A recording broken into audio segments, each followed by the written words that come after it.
Welcome to Nightlight.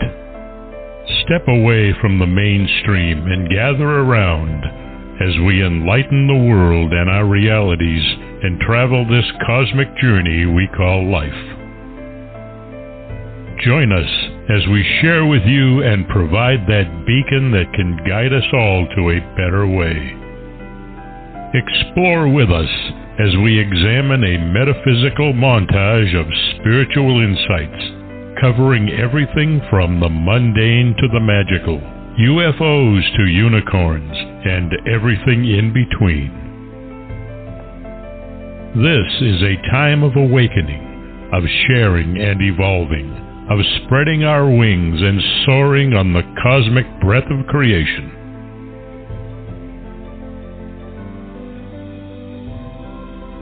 Come and join with other light-minded spirits as we weave our lights together to seek understanding, enlightenment, and, with a little luck, some wisdom. This is Nightlight, a reminder that you are never alone.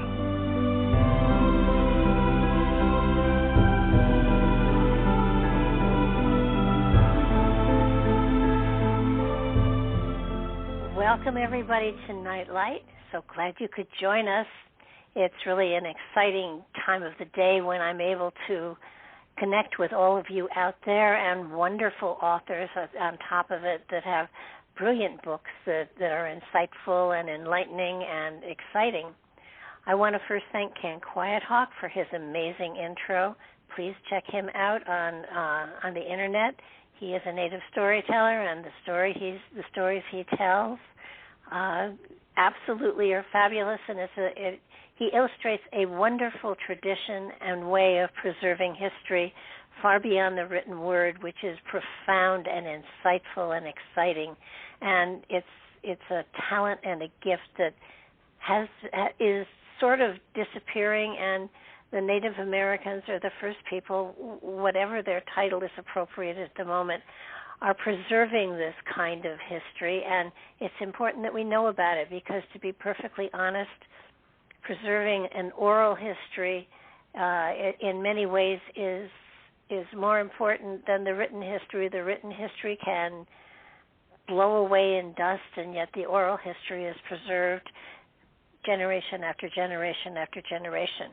I want to refer you to the website, barbaradulong.com. We've got lots of wonderful information there, as well as links to all of the books that we talk about. So if you're interested in them, you can go to the website, or in the write-up for the show, the link will be there as well.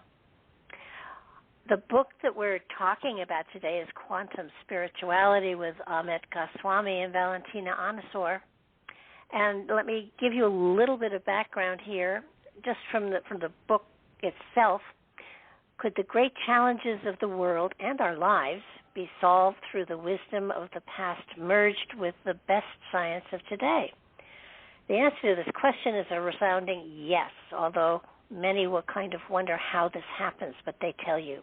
In Quantum Spirituality, Amit Goswami and Valentina Onisor joined forces to reveal precisely this connection and catapult us light years beyond conventional thinking when it comes to our capabilities and our potential.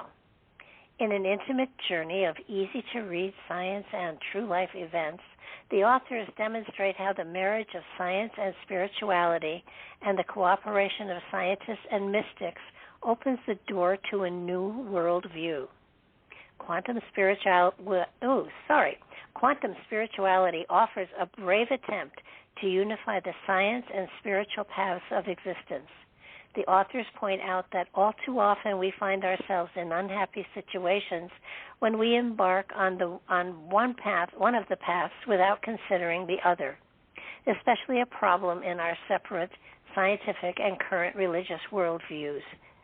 We need to take steps along both paths simultaneously, something that our quantum physics point of view explains.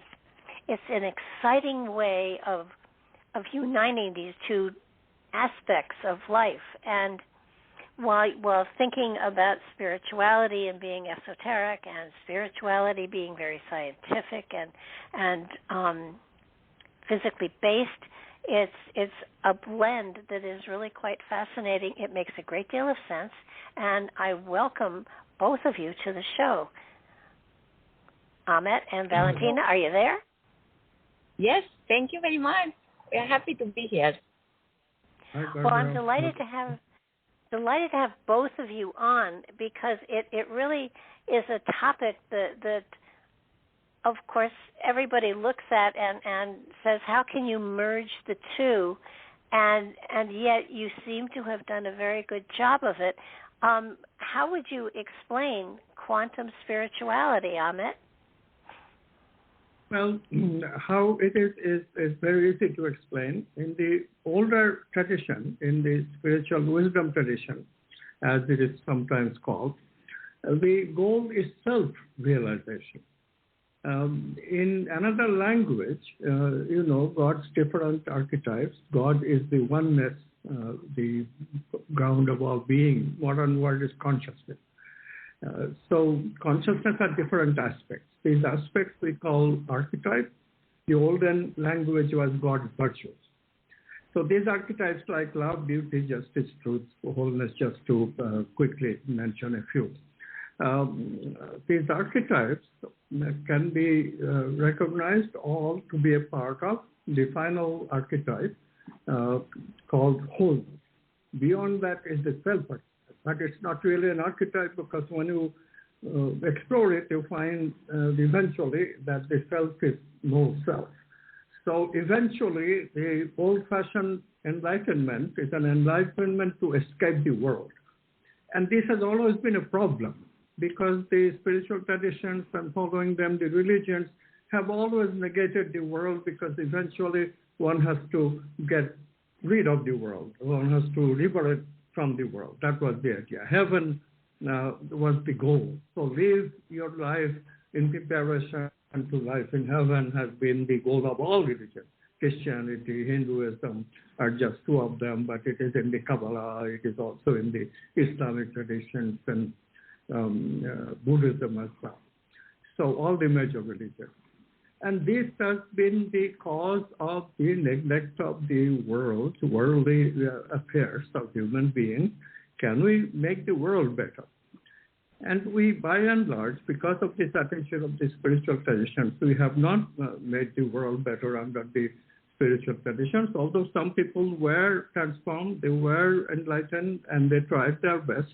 But people have to deal with their basic needs, and the material dimension of their life was really failing. And so most people remain very ignorant. And then, of course, science came about and they have changed the material. We now have lots of knowledge of material. Now we have gone the other way. We completely have forgotten that we are also based on spirit. And therefore, is all of our defects of the human brain, defects of our evolutionary way that we are built. We have a lot of negative emotions coming from animals. We have me-centeredness because, of course, the spirit has to be conditioned in order to live the human life. And all this really produce a very constricted consciousness. And the way to now approach spirituality is no longer a quest for self-realization. It should be really realization of the archetypes, like love, beauty, justice, etc. Because if you do, then you are making the world better. You are rebuilding civilization as you change yourself. So quantum spirituality is proposing, instead of the archetype of self, we concentrate on the other archetypes, eventually ending up with archetype of wholeness. And when we explore and realize all the archetypes except self, we call ourselves quantum enlightenment, having quantum enlightenment. What's the difference? Difference is enormous, because people enlightened this way have some of the same beauty, same abilities as enlightened in the self-realized way. However, they remain focused on the world. They are not interested in going to be liberated and outside of the world and live in heaven permanently. And this makes such a difference because we need wise people to guide us. Look at otherwise what kind of leaders are guiding us today in America and everywhere. And really, it's just mayhem, chaos. Not to mention, it is also creating problems for everybody, like global climate change. We feel that if we change the focus of our spiritual investigations, spiritual explorations to these archetypes, beginning with abundance and power, very worldly archetypes, but combining them with goodness and love, and eventually ending up wholeness, that is the way to rescue civilization from destruction. Yeah, it makes great sense. Valentina, you spoke a lot of creativity being a part of spirituality and how creativity helps one to express it. How do you bring that into balance with the scientific aspects that are out there? Because, of course, creativity comes in many forms, and it's very important for the development of the spirit, and then coming into working with the creativity to help balance the internals so that there is a better balance between the physical, the science, and the spirit. How does one go about finding that balance? Yeah, of course, it's very important. So it's that balance that you're speaking about, and also all these dichotomies that exist in our beings. And again, that's why quantum spirituality, and even the word quantum, if you put it to quantum spirituality or to quantum creativity, it refers to all this amazing wave of possibilities, So the thing is that we are not robots that cannot change, and that works in, I'm a medical doctor, so you apply creativity that you mentioned also in quantum healing, you have to, but you have to know where you start. So a little bit of aspiration and a bit of lucidity to see where you are is needed, because if not, you cannot even start with the first eye of the creativity. We speak about the 7 eyes in creativity, and the first one is to be able to set up an intent. But if our mind is a monkey mind, and we cannot use it, and instead it's using all our vitality, all our other potential, so if we cannot train this monkey mind, we cannot train to a basic level of attention, then we will not be able to intend. And before intention, so something again which refers to the meaning of quantum spirituality, and again creativity, and eventually the quantum leaps that will appear, is something which is called expansion of consciousness, and that state of inspiration. So in order to start with the creativity that you're asking about, we need to be inspired. So something that takes us from the contracted state of ego, dominated ego and low mental, to an expanded. You feel that you're suddenly free and you have the courage to be yourself, and you get this inspiration that you need to start any process of creativity from a doctor. That's why you go to a doctor, because the healing power exists in all of us, That's why you go to a teacher, to get inspiration so that you start your process of transformation, And again, when we say quantum spirituality, we emphasize the fact that we don't want to destroy the ego. What usually, I grew up, a lot. All of my life was science and spirituality, because I grew up in a family of doctors and priests, and then I studied various systems, and I practiced in parallel with medicine, and also complementary areas, allopathy and complementary medicine. So I was really passionate about all this, and I saw also the split that exists, So in people's minds and beings, it's such a split between mind and the heart, for example, between science and spirituality, between reason and the heart, again. So all this split of all these dichotomies there, they are which keep us low, and that's why again in the old traditions, we were speaking about this self archetype that Amit mentioned. Like people were kind of running away to caves, living as cavemen instead of learning how to bring that, to embody all this that we call archetypes, to embody the divine in our jobs, to bring that meaning and purpose, our dharma in the world, to embody all this, especially our archetype of choice, why we did we come in this life, So there's eventually a shift of character. So all this ego that exists, which even Ayurveda, it refers also to immunity, For example, you cannot just destroy the ego, destroy your personality. It's not about that. It's about developing an authentic, healthy ego, which is encouraged, not a strong or egotistic ego, Because again, all these negative emotion-based circuits that Amit mentioned will not go away. They exist there. But again, this authentic ego, authentic personality will never use all these negative emotion-based circuits for the own benefits of this ego, So it's not manipulations that you will be display tantrums and enforce others using the negative emotions for ego's purpose, And authentic personality will not do this. And then, of course, we speak about Enneagram and about all this, like going from the ego level eventually higher towards anima, animus, and eventually these archetypes that we speak about, the 9 main archetypes which refer to our dharma. So, and then we speak about transformation to be done in stages. That's another thing. It's not that you are jumping from wherever you are, jumping to the self archetype and just give up to the world because your lover left you or because you have any kind of victim condition. That's not about the self archetype, It's just that we like sometimes to stay in this victim state, which is not at all good and is not about creativity, But again, the idea is to learn how to act in the state of expanded, inclusive, expanded consciousness.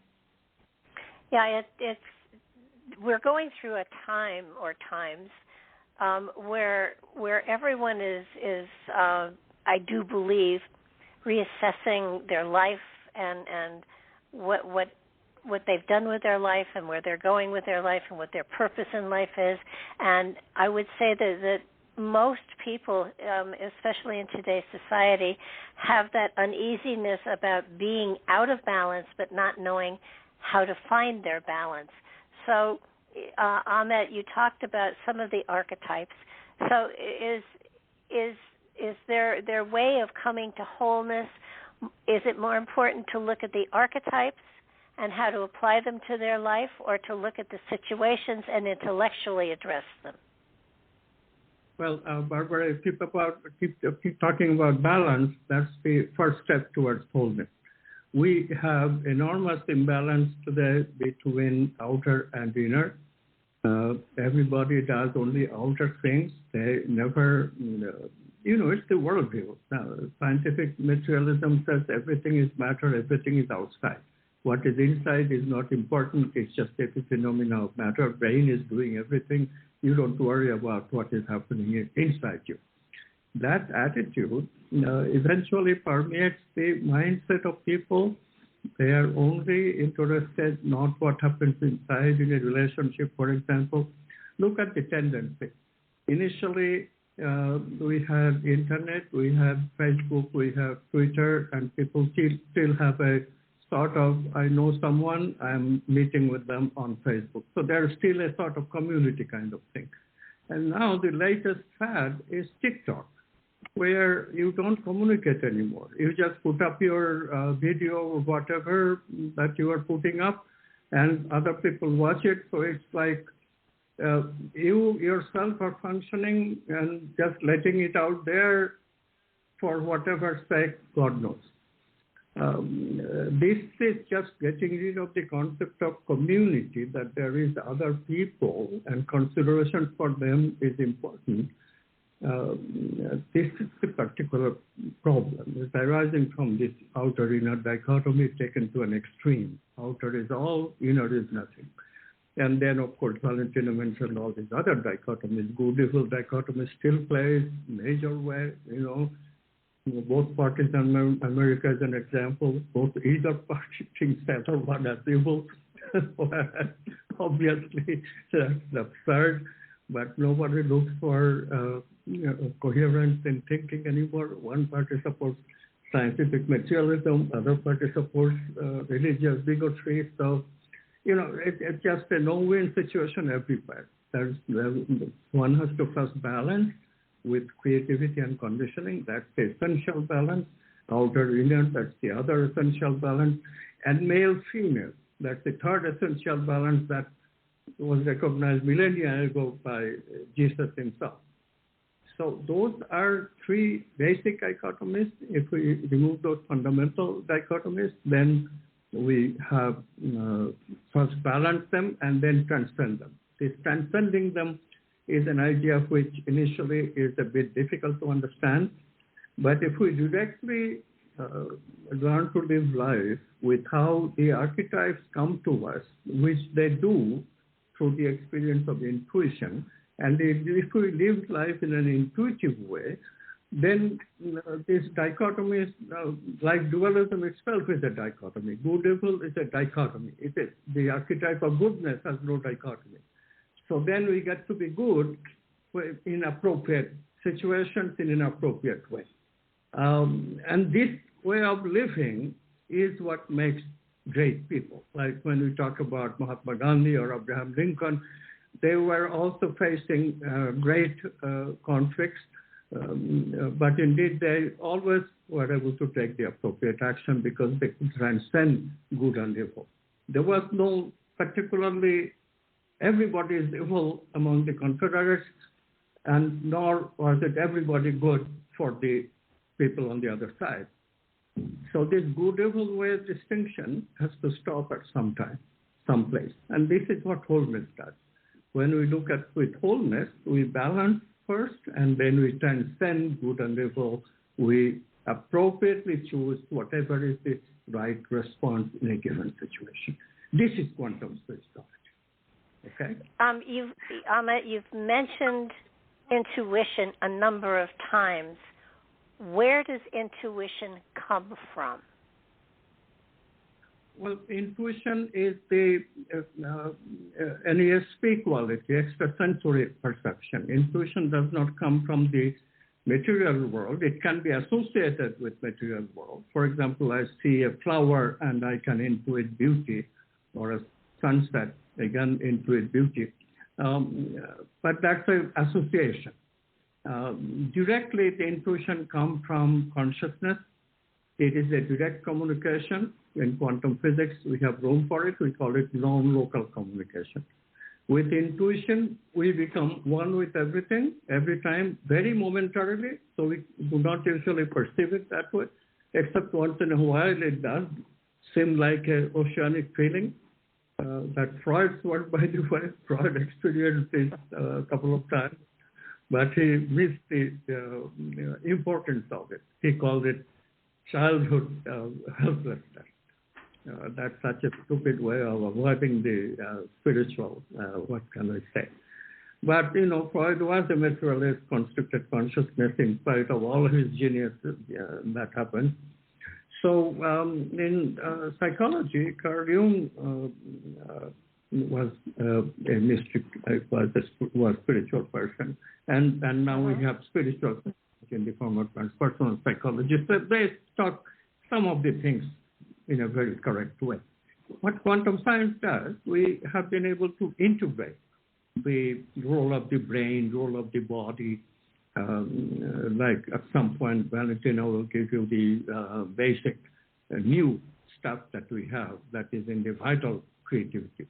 That changes the equation so beautifully that we believe that we can really teach quantum spirituality and balance and transcend the dualities to our students in a PhD program, which we are in the process of already running. Wow. Valentina, I keep feeling that the mystical is in many ways something that is near and dear to your heart. And our spiritual traditions, our religions, have sort of not filled in all of the blanks that one would expect. Have in some way our religious organizations not taken us far enough with the concepts that they were developing? Is there some place where almost corporate control has stopped religion from growing and expressing and allowing us to reach into the higher realms of our own consciousnesses? Yeah, I think so. I think you're right. It's a good way to put it. I mean, I can say from my experience, I mean, I really met amazing people, and again, I learned a lot, and I keep learning, from but the thing is that what I saw is very interesting, because at some point, indeed, it appears a certain phenomena of power and manipulation. And I would think it's again about misunderstanding the ego there, the ego's role. And again, just trying to throw away the baby with the bathwater, kind of. And not being able to work with that. Again, I really met people who had amazing experiences, even of samadhi and like truly an awakening of Kundalini, what is called, and really able to perceive all this, what we call chakras, and even able to have astral, really lucid dreaming and all kind of things, and extremely developed. But still, in all of these people I saw, eventually where they remain stumble, they kind of really stopped somewhere. But again, how do we know what is the movement of consciousness for anybody? I mean, I believe that for all these people, again, if there is a continuous state of aspiration, there's a fire in their hearts burning, eventually they will maybe remember what was the purpose for which they really started the spiritual search. And then again, I also know people who are opening up to again, keeping questioning whatever they draw a line, because again, we are ending up with having a lot of dogmas, in spirituality and science also. And that's the thing, whatever we see nowadays and people call it science is not the science that we speak about when we say science. And also the same, spirituality is not a dogma there. We shouldn't be afraid to talk about things, and it's not about somebody who has a bigger power than another person, and the other person is just plain stupid, and you have to just only obey. So also this image of, the guru image there eventually, will have to be addressed again in order to overcome this, what becomes a blockage eventually, because people are starting beautifully in various types of schools, really I saw in various traditions. So the beginning is wonderful, but then eventually something happens, and Amit is describing very well how we see this relation with the guru, or how what we call guru. Amit, maybe you want to say about this? Yeah, yeah, go ahead, Amit. This is the thing. The traditional way of teaching are all dualistic, including the modern transpersonal psychology, which also tends to be dualistic. The reason for holding on to dualism is subtle. The reason is that people are not really practicing what they preach. They have gone good levels of understanding in conceptual way, but conceptual way to spirituality has never been enough. It does not change people. Just understanding the concept, even lofty concepts, like the world is based on consciousness, or consciousness and its possibilities are the ground of being. Even these lofty concepts that people have been talking about for fully 7,000 years and 3,000 years in more or less many parts of the world. So why don't other people pick it up? The reason that they don't pick it up is that they don't see any example of people living that oneness, today especially. More and more we delve into modern science and technology, modern way of living, the social media and all this stuff that we talked about earlier, the more we become detached from that consciousness that will take us to spirituality. So what we have to do is obviously, first of all, balance creativity and conditioning, from our lethargy towards change, and really shift our attention from outer to inner for a while, because inner is way behind the outer. Inner has to catch up. When we catch up with the inner and people start seeing the value of the inner, that value has to be established first. And this is the reason that scientific materialism got to be upended. It has been verified already experimentally that it is not valid. Non-locality is experimental fact. This year, Nobel Prize was given for discovery of non-locality in physics. And my work and our spirituality is living proof that non-locality also belongs to us. Our brain can be non-local if we pay attention to intuition and eventually become creative. There is now brain evidence that the brain changes. Brain becomes very connected and connected in a non-local way when we meditate, when we are creative, when we are transformed. So these things are no longer people's imagination. It can be done. But it can be done only if we use a scientific process towards it and really are dedicated to transformation.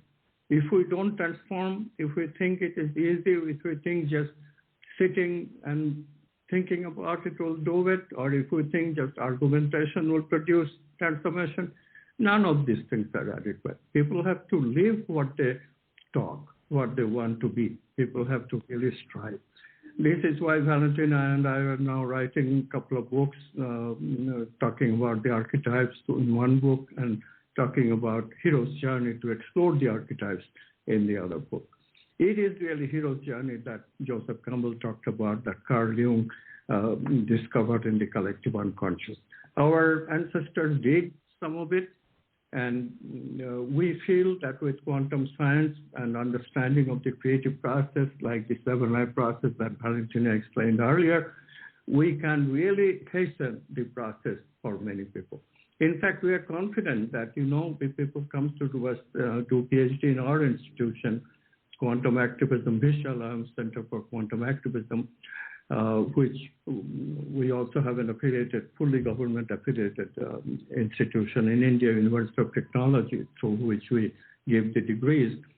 If people do these degrees, take 5-6 years of transformational education, they will make major change in the way they think, they live, they make their living. This integration is essential. People have to walk that talk. That's really the first requirement. And this is what the American intellectuals don't do. The term has been used that people have become philosophers. They are intelligent people, intellectuals. They have values, but they don't practice it. They understand the values, but they don't practice it. Intellectuals with values. They go on being intellectual about the values, how to explain them, this, that, thisism, thatism, but they don't practice them. Without practice, they don't know what the values are about. How, if you don't practice love, how do you know what love is about? That love is about caring, love is about expanding consciousness to include the other. That is what love is about. And these people talk about computer models of consciousness and think love will jump out of that. Totally head-based. Valentina mentioned the heart and the head obviously have to be integrated in order to know what love is. You cannot know love with just the brain. So these are the changes that one has to make, Barbara. Yeah, let me add something. Can I, Barbara? Sure. Since we're here, so again, if you want a word about this, it's arrogance, I mean, we see this also in other schools, and also we see it in our students, it's so interesting to see that people who are more mental, mainly mental and very intelligent, but not there's all kinds of levels of intelligence, it's emotional intelligence, which is further than what we usually need, But people who think of themselves that they are so intelligent, or others who think themselves they are so spiritual, I don't know what. So it's an arrogance there which becomes such a huge obstacle, It's kind of, and we stop with the transformation. Then when we stop with the transformation, life is giving us signs, Eventually diseases.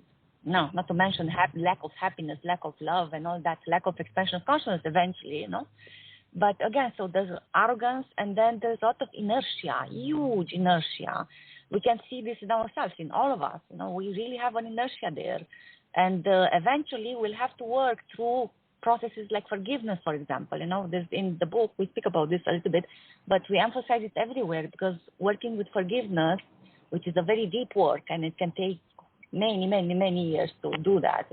It's not just about what is obviously that, for example, something happened in your childhood and you closed yourself towards various things in this vicious circle that you ended up, because you just couldn't engage in forgiveness. You didn't give this to yourself. But eventually we'll have to forgive ourselves even for this inertia, because transformation is something continuous and really takes a hero. It takes a lot of courage to see where we are and to keep moving, Yeah, and in growing, a lot of times we have to unlearn something that we've been taught by others. And exactly. It's letting go of those familiarities and allowing ourselves to expand beyond them that is so frightening for so many people. Because it's the meaning of other people, it's whatever, even if it's a higher meaning, if it's something brilliant, genius, it's another person's meaning. Eventually, when we work, as you mentioned, creativity, and I didn't describe much about this, but I can if you want. But again, as we work with creativity and transformation ourselves, we will also bring our own meanings, so not just other people's meanings. So there's not much value for us personally when we are only surrounded, eating other people's meanings only. And many people do that, Well, I have found that many times when people are feeling stuck in their life, if I say to them, what are you doing creatively, they'll say nothing. And I will suggest that they add creativity that gives them joy. And that when you are being creative and joyful about it, you open the channel for the spirituality to flow through that as well. Yeah, it's the motivation, Barbara. The thing people miss is the motivation has become so disassociated from meaning and purpose of life to making money. This is the problem. Money doesn't satisfy. So then people are stuck. What is the meaning of my life? What is the purpose of my life? These questions come back again and again, and the response they don't have because they only have learned to make money.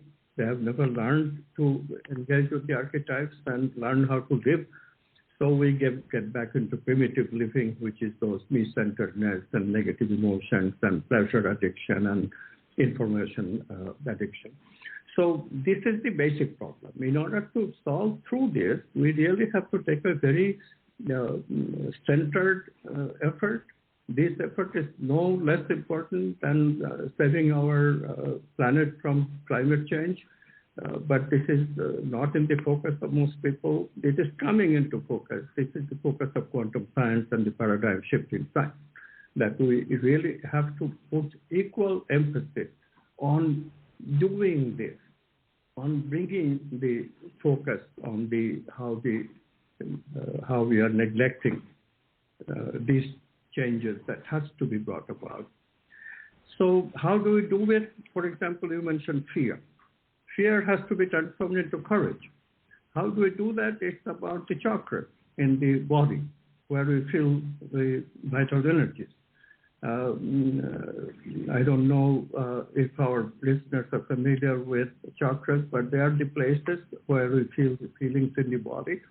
If you don't take quantum leaps, what happens is that the chakra at the navel, which gives us a sense of the body ego, so to speak, just as you have mental ego, similarly you have a vital ego in the body. But this ego is centered more on pride, security. These are the survival level of emotions. But when we take a quantum leap, that's when those emotions give way to what we call courage. In other words, energy is locked up in what we call the root chakra at the bottom of the body, the anus. Those organs are connected with elimination, and everybody knows if you're constipated, you have more fear than if you're not constipated. So get rid of that anal retentive attitude. That's the first of all. And the second of all is engage in vital creativity in lifting that blocked energy, like it's like a spring. It's wound up. It's not. It has to be released, and that release can be done with those vital energy exercises that Valentina mentioned earlier, like Qigong and pranayama, yoga, and that releases the energy, and you get a quantum leap at the navel chakra that gives you courage. So this courage, once you get the courage, then we can go for love. The first step is to transform fear into courage, and second thing is to reduce the brain supremacy on the body and investigate the emotions in the body, feelings in the body, and discover the heart. Fortunately, women already have one step in that direction thanks to their particular development and particular brain structure, so that women can teach us love. Men in the olden days could teach us about the navel chakra, but today navel chakra is all used up in those feelings that I mentioned earlier: superiority, feelings of pride, feelings of security. Those are the things that count the most. That has to change, and then we can get into the positive emotions of courage, love, goodness, and the rest. Well, I think, first of all, my audience is very well informed about the fact that the chakras are not just pretty little circles of spinning energy, that there's so much more connected to them. But I think that they haven't made some may have not made the connection to the fact that energy is related also to the body and the feelings within the body. And then, of course, Valentina, the many faces of love, the many kinds of love that come from understanding the power centers within the body and how they're functioning. Yeah, of course. I mean, it's important to understand, again, first of all, that we are not just a physical body. I think all your viewers know that. And we are just really not just a physical body. And even there are people who are healthy, for example, anatomically, medical speaking, you're just all healthy, but you lack vital energy, for example, and you feel this phenomenon, which is more and more often of chronic fatigue, for example. And then, for example, acupuncture can help, but not just that, so you have to go deeper. And if there's this situation, again, eventually we have to reestablish this synchrony also between the bodies. But chakras, if you want, there are the places, if you want, where consciousness simultaneously actualizes the vital and the physical. First of all, we refer to these levels, in the process of which we call it the software, the functional programs are run, and then the organ functions in those areas take place. And then if you heard about Rupert Sheldrake, he came with the term of morphogenetical fields, and Amit took it further, and we call it the correlated liturgical fields. We refer more to the function of this field. And then you feel this movement in the form of vital energy. And then, we speak a lot about chakra psychology. And if you want, I can make a short review with the corresponding physical organs and associated feelings, if you want. But again, sure. Just to, Okay, so so I will go briefly through all of them. Just it's very important to see that we speak even in another book, the next book that we wrote, The Quantum Brain, we explain this even more, that we refer to the fact that the vital energies actually can actualize or collapse, if you want, only starting from the navel area. So that's why the navel area is the first place, the place of transformation. You have in karate, hara is called, right? And also in yoga, and like, for example, women, we have by birth weaker this area. Men, if you see a man with a belly, he will not mind to just laugh and say, I'm so good, But a woman, oh my God, we have to hide. And that's why we don't even engage the abdomen in our breathing, for example. So we breathe very superficial, and we don't bring energy there. So, for example, abdominal breathing would help a lot a woman to relax this area, because if not, you have so many fibromas and cysts, all these manifestations which show that the energy doesn't circulate from the lower levels up, Okay, so this will be the first place to address. the first place where we speak about the collapse of this vital energy at the navel level. And then at the heart, you know about the HeartMath Institute in California and their discoveries about the heart. There's the brain formation in the heart also. And then the brow, Ajna chakra. So we call them cells. Eventually also higher, at the level of Sahasrara. Also we describe, usually you hear this term of frequency and vibration. So we go deeper in explaining this. So it's a lot about this. And for example, we say that the energy goes out when we mean that a chakra is not getting attention, or the energy there is not being collapsed. So the root chakra, at the base of the spine, for example, you see dogs, animals, when it's a phenomenon of intense fear, what they do, they lose feces and urine, right? So the vital body function here is elimination. And this is a crucial component of maintenance of the body. It's called catabolism. And the organs that express the function here, so related with the root chakra, of course, the anus, the rectum, the large intestine in a part of it, Also the bladder, part of it. And again, the feelings would be kind of a state of selfish rootedness and survival-oriented competitiveness initially, when the energy moves in, and fear, when the energy moves out. And again, as the evolution, the control of this chakra is taken over by the brain amygdala, which gives the fear or flight, or courage, fight response, So again, the root view, it's so interesting. Like Amit mentioned, constipation. Of course, again, it's immediate. You see the relation between this root chakra and the navel chakra, because again, he mentioned courage.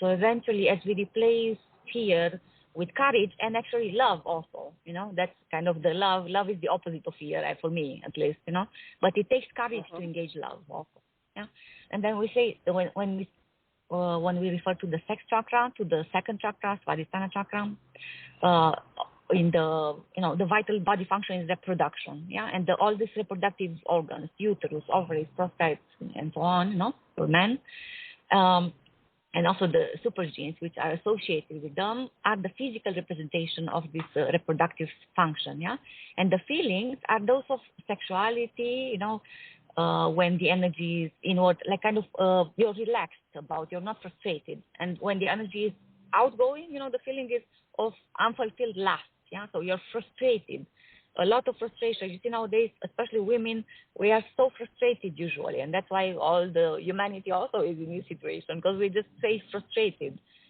and then again, you just take a look, it's amazing.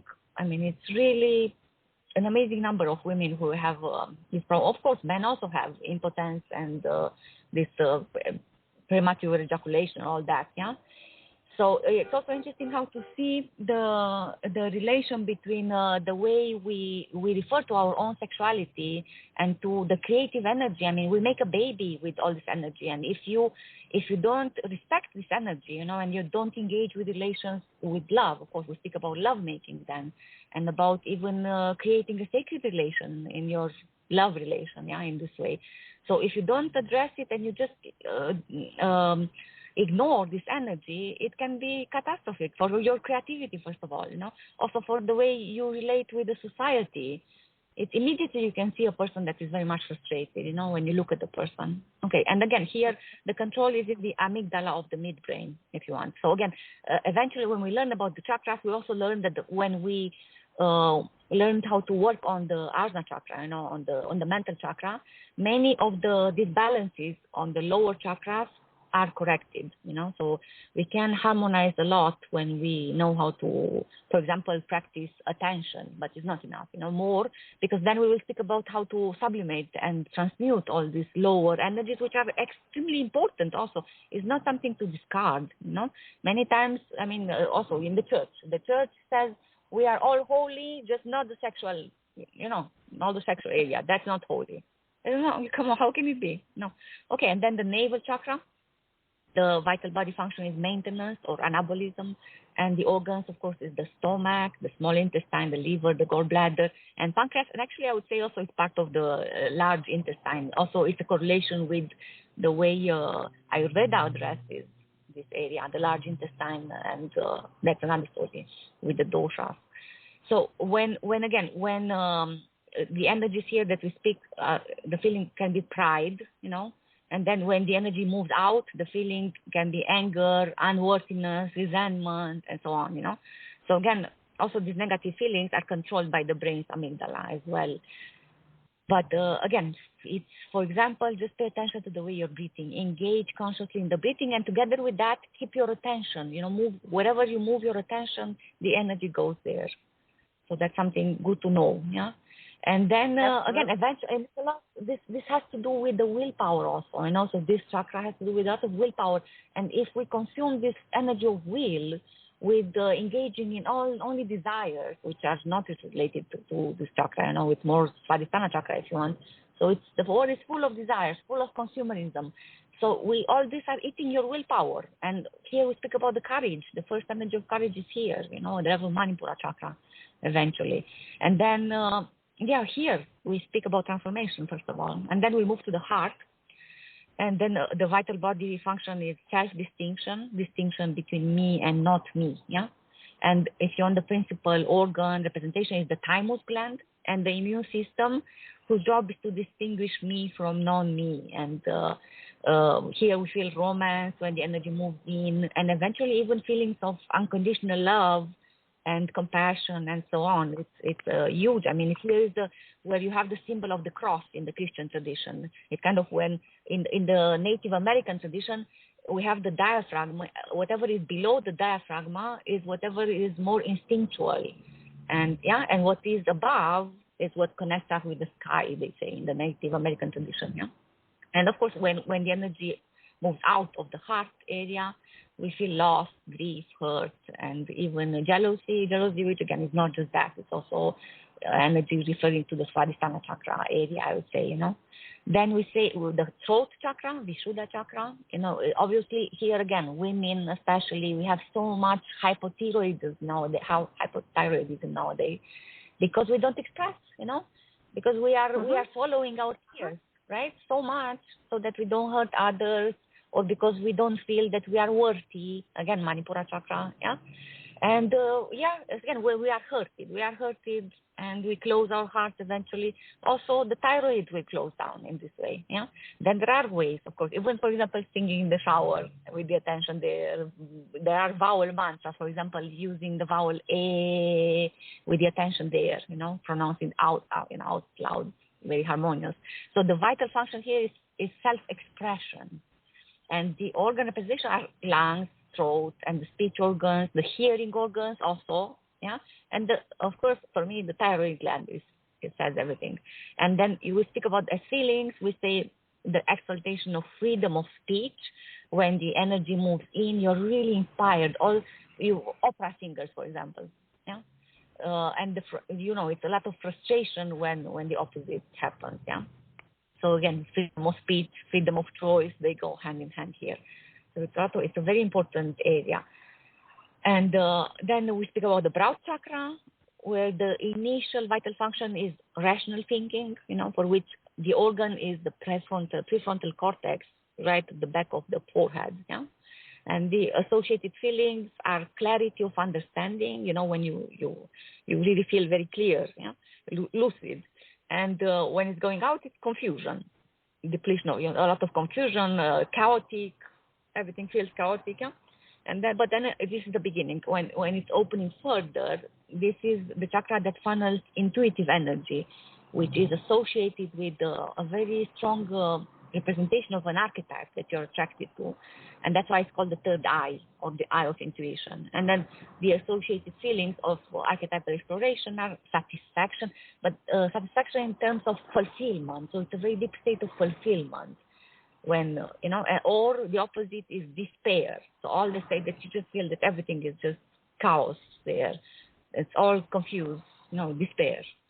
Now, then, of course, it's also talk about them. Now I'm just mentioning the main things. And the crown chakra, Sahasrara, you saw in the Christian tradition again, the saints representation, right? With all that halo around the head. Yeah. And so the crown chakra, we I mean, in quantum science, we say that the vital function is body knowledge, kind of an awareness of what the body also, for which the physical organ is the parietal lobe. But then here, there are all kind of wonderful experience when this function also changes. When, for example, the Carmelite nuns, there's an experiment done by a scientist called Mario Beauregard. And it's a beautiful experiment that Amit is giving as example. So when they went in states of ecstasy, how all this function of the parietal lobe is really changing. So it's very beautiful to understand about them, because again, there are realities that we don't dare to go into, but then also to experience them. Eventually you have to get to this feeling of knowledge plus experience, and then we speak about the supramental later. So that's just some ideas. I think most of the people know about these things, but just Well, you pulled it together beautifully, and I'm sure that people are going to listen and go back and take notes. Amit, I just in closing here, if I can squeeze it in your book, you talk about the heart and the brain each having a self. What does that mean, and do they ever talk? Yes, they do talk. But let me first explain what a self requirement for the self is. You see, quantum physics says consciousness is the ground of all being. What that means is that consciousness has all the possibilities of our being. And our being, thinking being, feeling being, material being, sensing being, intuitive being, all that being is contained in these possibilities, right? So then the question is, of course, how do we manifest the possibilities, and consciousness should. But that's the very basic aspects of it. And then the question is that, how do we then develop this consciousness that chooses into a self that is represented in the brain?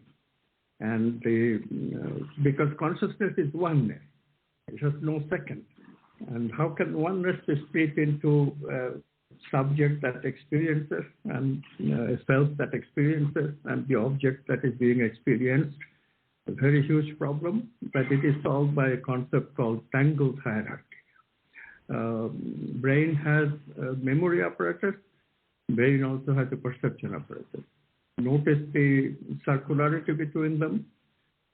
Without perception, we cannot have memory, but without memory, it is impossible to perceive. This is a bit subtle, but it's really true. How we perceive is use bits of memory to make sense of what we are perceiving. So both are required for each other, and making a circular hierarchy called tangled hierarchy. And this is the requirement of self, because once consciousness enters an apparatus which has a tangled hierarchy, consciousness itself gets very mixed up. Which pole do I belong to? I go to one pole, but one pole doesn't exist without the other. I go to the other pole, then the other pole doesn't exist without this one. So you go back and forth between the two poles. So consciousness gets caught in that hierarchy, circular hierarchy, confined consciousness within that circle. And that gives us the idea of self. And this self then is separate from the object that is manifesting. All the experiences arising in consciousness itself, in the ground of being. But we think that a self is observing the object separate from itself.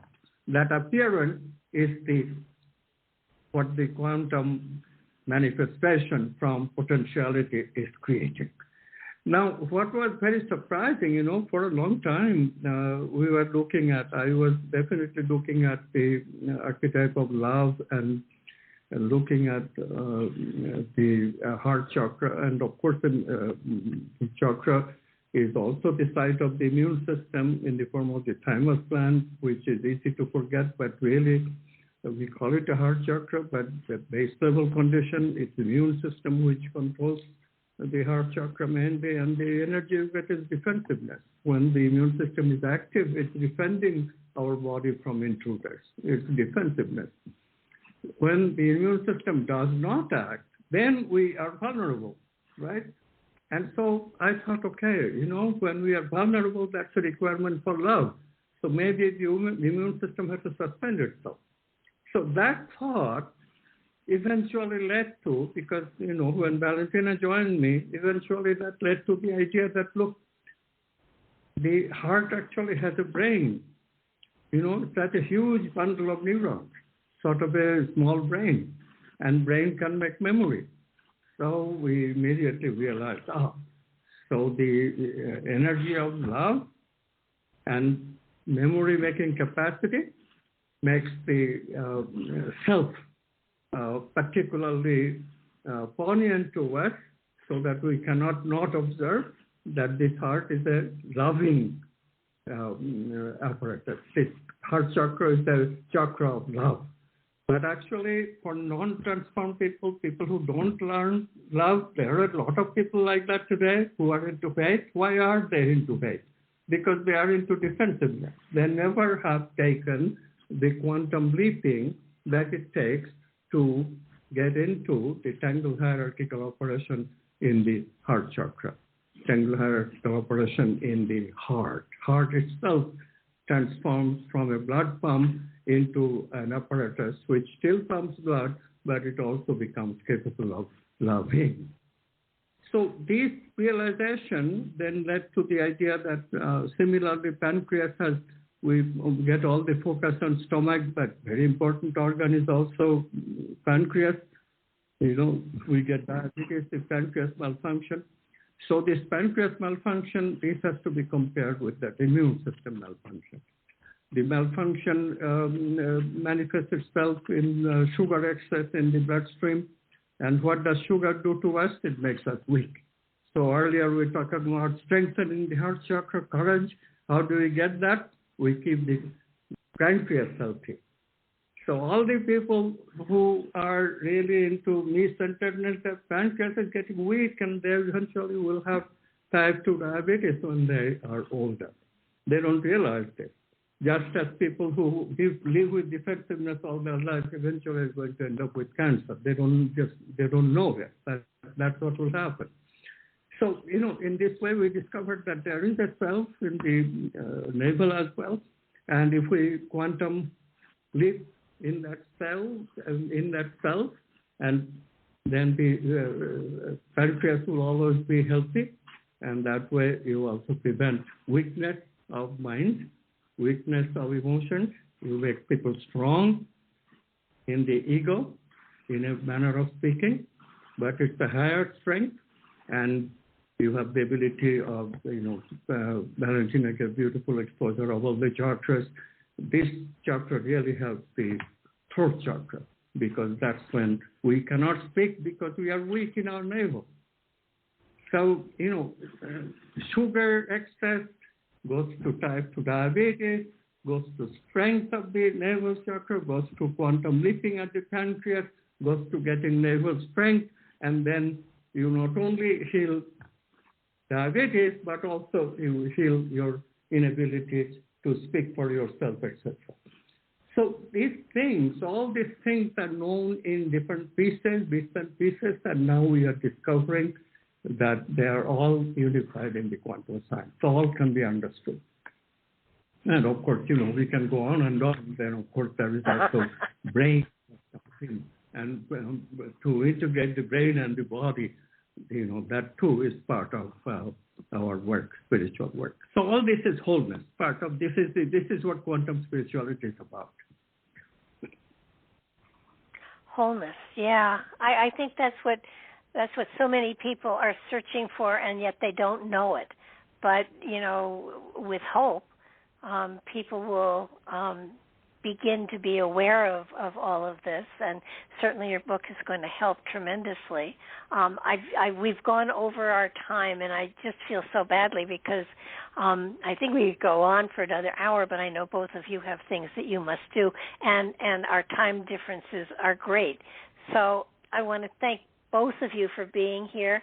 This has been so enlightening, and I'm sure it will be of great use to all those people who will listen to it in the future. So thank you very much for taking time out of your day and evening and sharing it with us. Thank you so much. It was beautiful to be with you. It was a delight to have both of you, and hopefully we'll get you back on again at a later date and delve further into some of this material because it is amazing. So thank you again for being with us. I so appreciate your time and your work, and urge everybody to check out your website. And what is your website again, Amit? AmitGoswami.org. AmitGoswami.org. Fantastic. Hopefully you'll get lots of visitors. So thank you again, and Valentina, thank you. And I will be in touch with everybody later on in the week. We have more shows coming up. Please check us over at our YouTube channel because this will be up there very shortly. And please check out their book, Quantum Spirituality. There's also Quantum Brain, and Amit was on and spoke about that.